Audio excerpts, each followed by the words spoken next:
କାହାଣୀ ଟୋପି ବିକ୍ରେତା ଓ ମାଙ୍କଡ଼।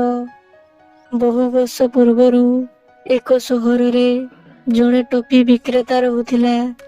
ଦିନେ ସେ ଟୋପି ବିକ୍ରି କରିବା ପରେ ବହୁତ କ୍ଳାନ୍ତ ହୋଇଗଲା ଏବଂ ସେ ଗଛ ତଳେ କିଛି ସମୟ ବିଶ୍ରାମ କରିବାକୁ ଚିନ୍ତା କଲା। ସେହି ଗଛରେ ଅନେକ ମାଙ୍କଡ଼ ରହୁଥିଲେ। ମାଙ୍କଡ଼ମାନେ ଦେଖିଲେ ଟୋପି ବିକ୍ରେତା ବିଶ୍ରାମ ନେଉଛି। ଏହାପରେ ସେମାନେ ତଳକୁ ଓହ୍ଲାଇ ଟୋପି ବେଗ୍ ମଧ୍ୟରୁ ଟୋପି ଗୁଡ଼ିକୁ ଉଠାଇ ନେଇ ପୁଣି ଗଛ ଉପରେ ବସିଗଲେ। ଯେତେବେଳେ ଟୋପି ବିକ୍ରେତାର ନିଦ ଭାଙ୍ଗିଲା, ସେ ଖାଲି ବେଗ୍ ଦେଖି ବହୁତ ଦୁଃଖ ଅନୁଭବ କଲା। ସେ ଦେଖିଲା ଯେ ସମସ୍ତ ମାଙ୍କଡ଼ମାନେ ଟୋପି ପିନ୍ଧି ଗଛ ଉପରେ ବସିଛନ୍ତି। ସେ ଜାଣିପାରିଲା ଯେ ମାଙ୍କଡ଼ମାନେ ନକଲ କରନ୍ତି। ତେଣୁ ସେ ନିଜ ଟୋପି ଦ୍ୱାରା କିଛି ମନୋରଞ୍ଜନ କରିବାକୁ ଲାଗିଲା।